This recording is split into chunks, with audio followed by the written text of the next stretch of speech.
びっくりした。僕が殺します。 Suasana di kediaman utama klan Zenin terasa dingin dan mencekam. Di koridor kayu yang panjang, Naoya Zenin, putra dari Naobito Zenin, berjalan dengan senyum angkuh yang khas. Sebagai penyihir tingkat 1 spesial, ia tidak menunjukkan rasa duka meski kondisi ayahnya, sang kepala klan, sedang kritis pasca insiden di Shibuya. Dalam pembicaraan dengan para pelayan dan anggota klan lainnya, Naoya menunjukkan pandangannya yang sangat patriarkal dan merendahkan. Ia membahas kondisi saudara sepupunya, yaitu Maki Zenin. Naoya dengan dingin menyebutkan bahwa Maki dalam kondisi sekarat.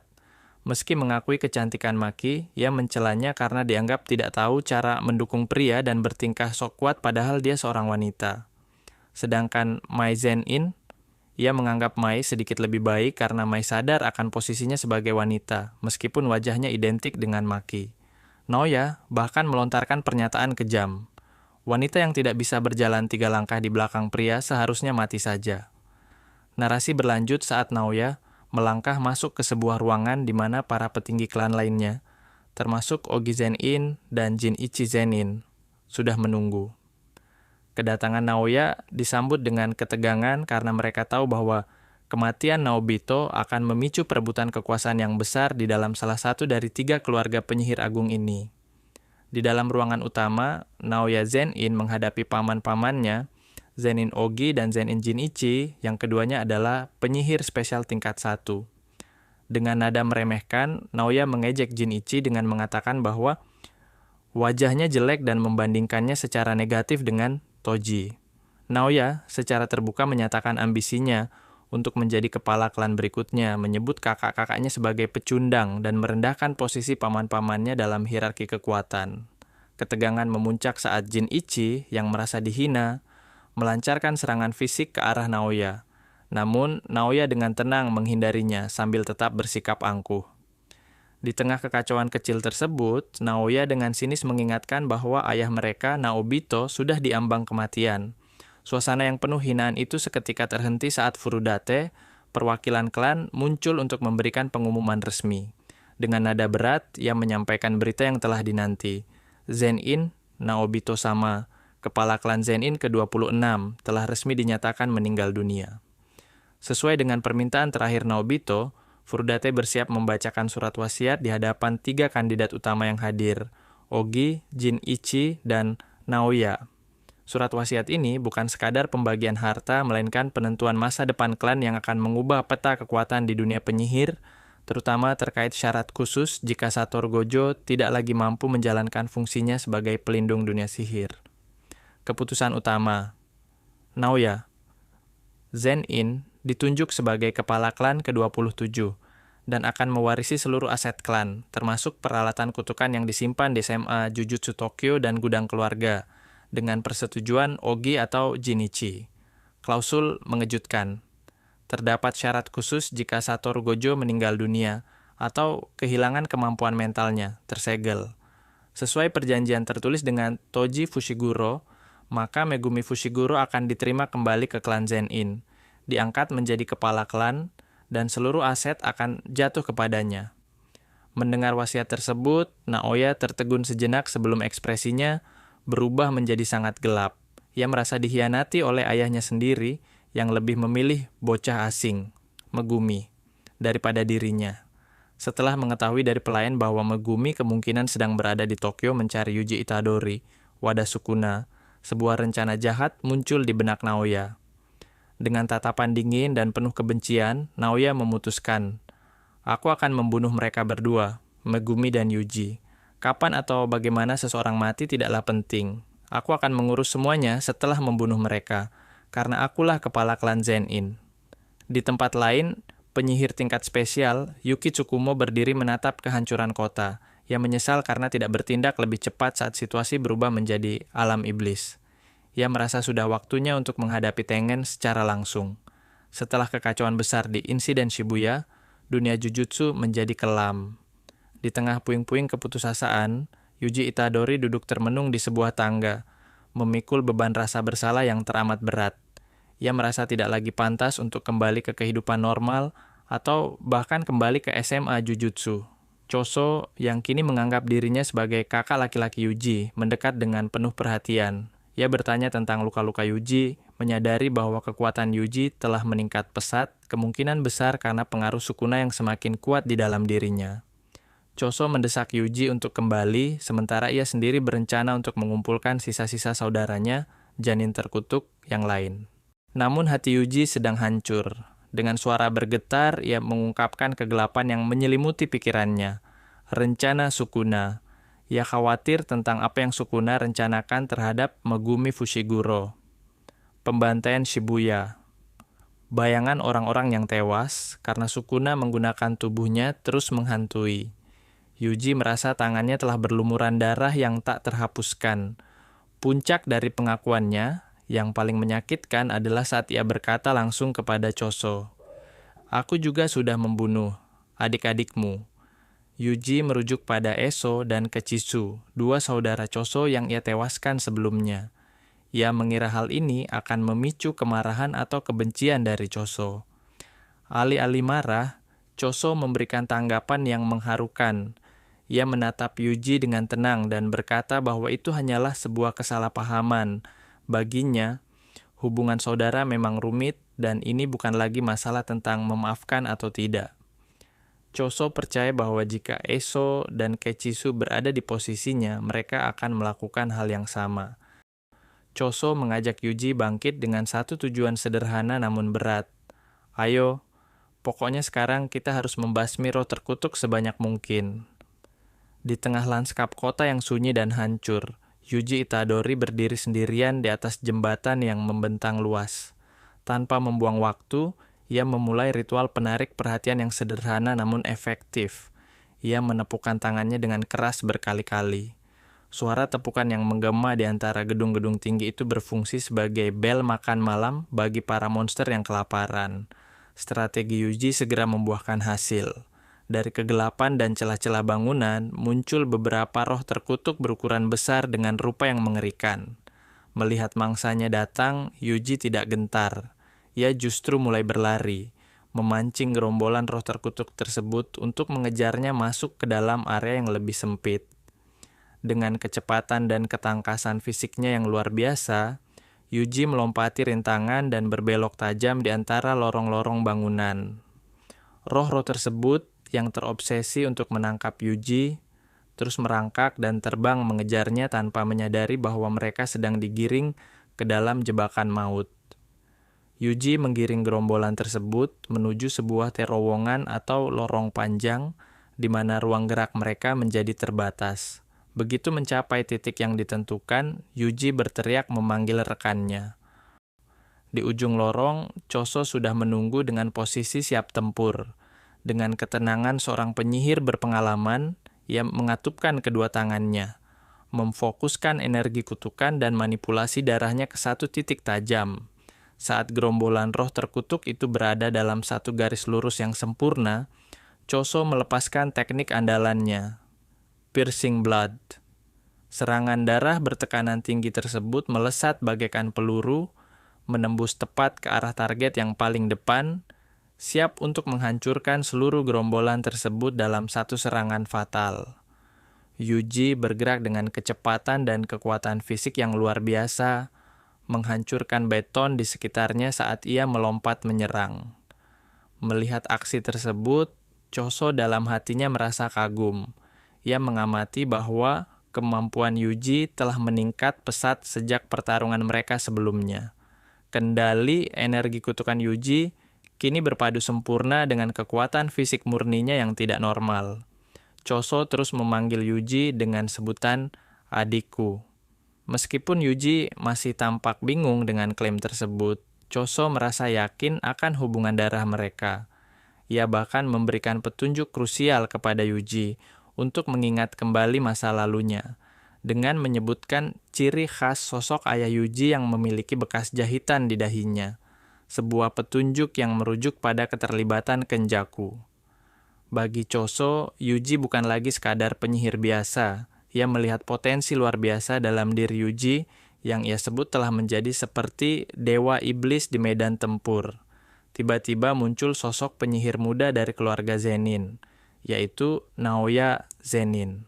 Naoya muncul dengan gaya yang angkuh, berdiri di atas pagar pembatas sambil mencari keberadaan Megumi Fushiguro. Dengan nada meremehkan, ia bertanya apakah dia yang pertama sampai di sana. Choso dan Yuji pun bersiaga, merasakan aura ancaman dari pria asing yang tiba-tiba muncul tersebut. Suasana semakin memanas ketika Naoya menyampaikan kabar buruk, Satoru Gojo telah disegel, dan karena itu penangguhan hukuman mati bagi Yuji Itadori resmi dicabut. Naoya tidak peduli apakah Yuji hidup atau mati. Fokus utamanya adalah Megumi. Namun, untuk memastikan urusannya lancar, ia berniat mematahkan kedua kaki Yuji agar tidak bisa berkeliaran lagi. Dengan senyum meremehkan, Naoya menyatakan niatnya. Dia ingin membunuh Yuji, sang wadah Sukuna. Namun, sebelum itu, dia ingin Yuji menuliskan sesuatu untuknya. Mungkin sebuah pesan terakhir atau pengakuan. Pertarungan pecah dalam sekejap. Naoya bergerak dengan kecepatan yang tidak masuk akal, melesat di antara Yuji dan Choso seolah-olah waktu bagi mereka melambat. Yuji dan Choso kewalahan. Setiap kali mereka mencoba melayangkan serangan, Naoya sudah berada di titik lain, mendaratkan pukulan telak ke arah mereka. Yuji membatin. Dia sangat cepat, tapi ada yang aneh. Mungkin ini teknik kutukan. Choso menyadari bahwa pria di hadapan mereka bukan penyihir biasa. Kecepatan Naoya terus meningkat, membuatnya hampir tidak terlihat oleh mata telanjang. Naoya terus memprovokasi Yuji, menyebut-nyebut nama Megumi Fushiguro yang dikabarkan tengah mencarinya. Dia menggunakan kecepatan luar biasanya untuk mendominasi area, memisahkan Yuji dari perlindungan Choso. Tepat saat situasi semakin terdesak bagi Yuji dan Choso, atmosfer di lokasi tersebut berubah drastis secara tiba-tiba. Tekanan energi kutukan yang sangat besar dan berat turun menyelimuti mereka semua. Sesosok pemuda muncul di atas tembok pembatas, memegang pedang dengan tatapan mata yang dingin dan dalam. Dia adalah Yuta Okotsu, penyihir tingkat spesial. Reaksi Naoya terkejut merasakan kehadiran yang begitu kuat. Sedangkan reaksi Yuji, pupil matanya mengecil karena ketakutan. Dia merasakan aura yang sangat mengerikan, bahkan sejenak dia bertanya-tanya apakah itu Gojo Sensei. Namun, dia segera menyadari bahwa energi ini berbeda.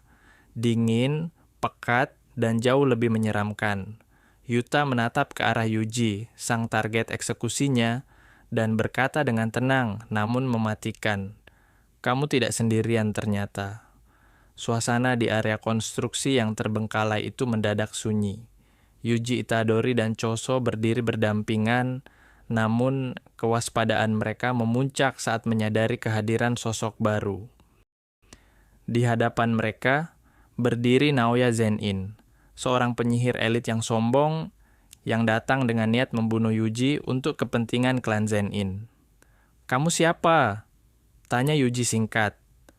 Belum sempat suasana mencair, sebuah hantaman dahsyat meruntuhkan beton di atas mereka.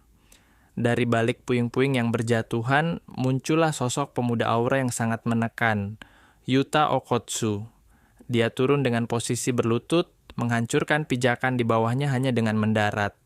Tekanan energinya begitu besar hingga membuat Choso dan Yuji terpaku. Choso, yang memiliki insting tajam sebagai kutukan tingkat khusus, segera menyadari bahayanya. Dalam batinnya, ia bergumam bahwa kehadiran Yuta terasa seperti Gojo Satoru, tak tersentuh dan luar biasa kuat. Yuta adalah penyihir tingkat spesial yang ditugaskan oleh para petinggi sebagai eksekutur untuk mengakhiri hidup Yuji. Melihat situasi yang semakin rumit, Naoya Zenin justru bersikap santai. Ia mengangkat tangan, menyatakan bahwa dirinya berada di pihak yang sama dengan Yuta karena tujuan mereka selaras, memburu Itadori. "Tenang saja, aku tidak akan mengganggu kok," ujar Naoya dengan senyum tipis. Ia mengusulkan sebuah kesepakatan informal untuk membagi target agar perburuan ini lebih efisien. Menyadari bahwa melawan dua lawan sekelas Yuta dan Naoya sekaligus adalah tindakan bunuh diri, Choso segera menyusun strategi. Dengan suara rendah namun tegas, ia memperingatkan Yuji. Yuji, cepat kabur. Fokuslah untuk lari dari Okotsu, si rambut hitam itu. Aku akan menahan si pirang, Naoya. Choso sadar bahwa Yuta terlalu berbahaya untuk dilawan secara langsung. Ia dah rela mengorbankan dirinya menjadi tameng agar adiknya bisa bertahan hidup. Pertempuran pun pecah. Yuji berlari menjauh, sementara Choso bersiap menghadapi kecepatan luar biasa milik Naoya. Dan Yuta Okotsu mulai melangkah dengan pedangnya, memulai pengejaran yang mematikan. Suasana mencekam menyelimuti reruntuhan kota saat pertarungan pecah menjadi dua arah. Di satu sisi, Yuta Okotsu mengejar Yuji Itadori dengan kecepatan yang mengerikan. Choso, yang menganggap Yuji sebagai adiknya, berusaha keras menghalangi Yuta, namun langkahnya segera dihentikan oleh pria dari klan Zenin, Naoya. Naoya, Zenin bergerak bagaikan kilat. Dengan teknik kutukan projection sorcery, ia seolah-olah memanipulasi frame waktu, membuatnya mampu berpindah posisi dalam sekejap mata. Choso bahkan nyaris tidak bisa mengikuti gerakan Naoya dengan pandangan matanya. Naoya, dengan sikap sombong khas klan elit, mulai membedah kemampuan lawannya. Setelah berhasil mendaratkan beberapa serangan cepat, ia menyadari sesuatu. Tadi itu manipulasi darah, kan? Aku sudah melihatnya, gumam Naoya dengan nada merendahkan. Ia menjelaskan kelemahan teknik Choso dengan sangat percaya diri. Naoya tahu bahwa untuk menggunakan teknik terkuat seperti piercing blood, Choso membutuhkan persiapan yang disebut convergence, pemusatan. Tanpa itu, teknik darah lainnya dianggap tidak berbahaya bagi kecepatan Naoya. Naoya tersenyum lebar, merasa telah memenangkan pertarungan. Ia merentangkan tangannya seolah sedang memberikan salam penutup. "Checkmate, matilah kau," ucapnya dingin. Namun Naoya melakukan satu kesalahan fatal. Ia meremehkan ikatan darah seorang Choso. Choso menatap Naoya dengan pandangan yang tajam dan penuh dendam. Luka-luka di wajahnya tidak menyurutkan semangatnya, justru semakin membakar amarahnya. "Jangan kira bisa pergi dari sini hidup-hidup," desis Choso baginya. Naoya bukan sekadar lawan, melainkan ancaman bagi adiknya. "Setelah mencoba melukai adikku, pertarungan pun memasuki babak baru yang lebih mematikan, di mana kecepatan luar biasa Naoya akan berhadapan langsung dengan keteguhan hati dan adaptasi brutal dari sang rem terkutuk, Choso." Pertarungan berlanjut di tengah jalanan yang kacau. Yuji Itadori menyadari bahwa ia berada dalam posisi yang sangat berbahaya. Meskipun Yuta terlihat ramping dan tidak memiliki fisik tipe petarung tenaga yang menonjol, setiap gerakannya membawa tekanan yang luar biasa. Ia bahkan sempat berkomentar bahwa pergerakan Yuji mengingatkannya pada Maki Zenin, merujuk pada kekuatan fisik murni yang luar biasa tanpa bantuan energi kutukan yang besar. Yuji mencoba mengambil inisiatif dengan memanfaatkan sebuah mobil yang terguling di jalanan. Dengan kekuatan fisiknya yang murni, ia menendang dan melemparkan mobil tersebut ke arah Yuta untuk menghalangi pandangan serta menciptakan jarak. Yuji berpikir, "Aku tidak bisa melawannya di luar." Menyadari bahwa ruang terbuka memberikan keuntungan bagi jangkauan pedang Yuta. Namun, Yuta bukanlah lawan biasa. Dengan pedang katana di tangannya, ia bergerak dengan sangat tenang namun mematikan. Yuji memutuskan untuk meluncur ke dalam, yakni masuk ke area pemukiman atau gang sempit. Ia berharap dengan ruang yang terbatas, Yuta tidak akan bisa mengayunkan katananya secara bebas, memberinya peluang untuk melakukan serangan balik jarak dekat. Di tengah bentrokan itu, Yuji menyadari sesuatu yang mengerikan tentang lawannya. Dia tidak memiliki begitu banyak tenaga, tapi dia punya jumlah energi kutukan yang dahsyat. Yuta mengaku dengan rendah hati, "Aku ini sebenarnya lemah." Namun, narasi dalam pikiran Yuji berkata sebaliknya. Yuta menyelimuti seluruh tubuh dan pedangnya dengan jumlah energi kutukan yang sangat besar dan stabil. Hal ini menutupi kekurangan kekuatan fisiknya, membuat setiap ayunan pedangnya memiliki daya hancur yang mampu membelah mobil dan membuat Yuji kewalahan.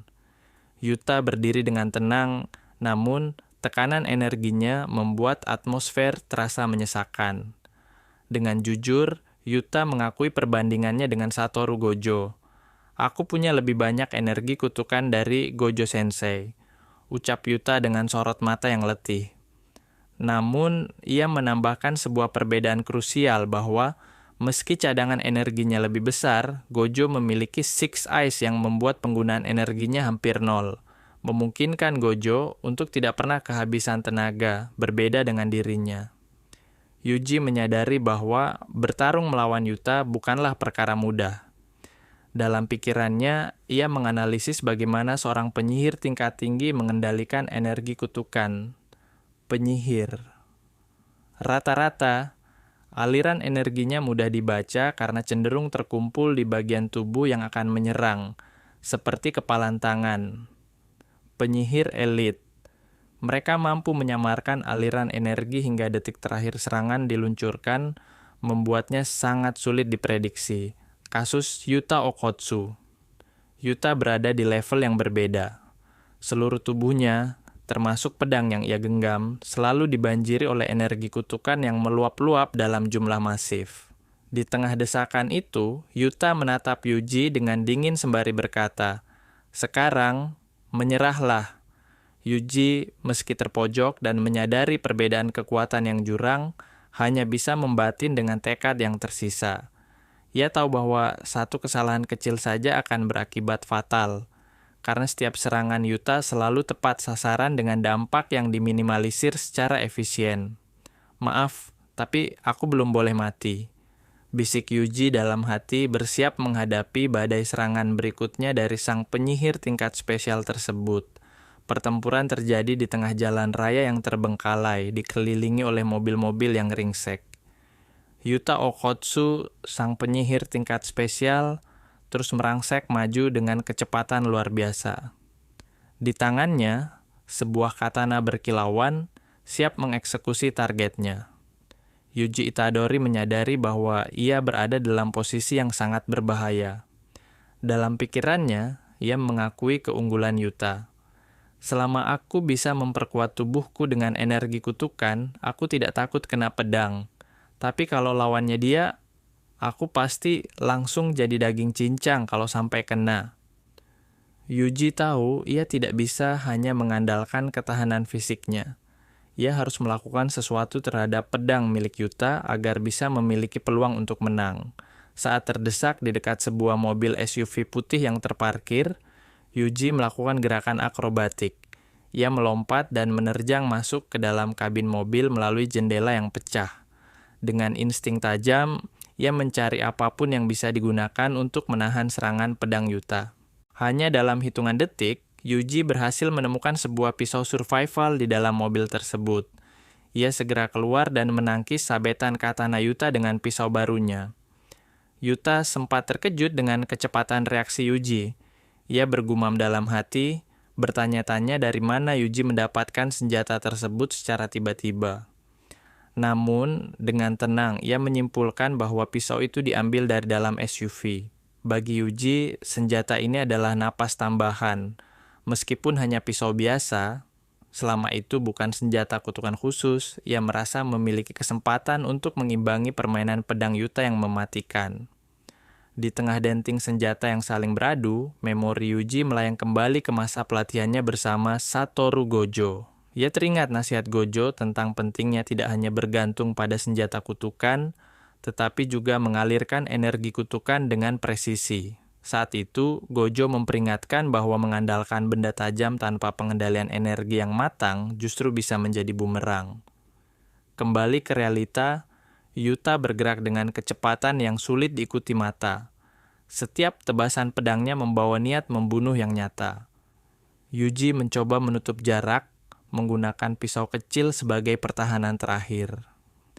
Namun, ia menyadari bahwa Yuta sengaja memaksanya untuk terus terpaku pada pergerakan pedang tersebut. Dia membuatku fokus hanya pada pedangnya. Batin Yuji dalam tekanan.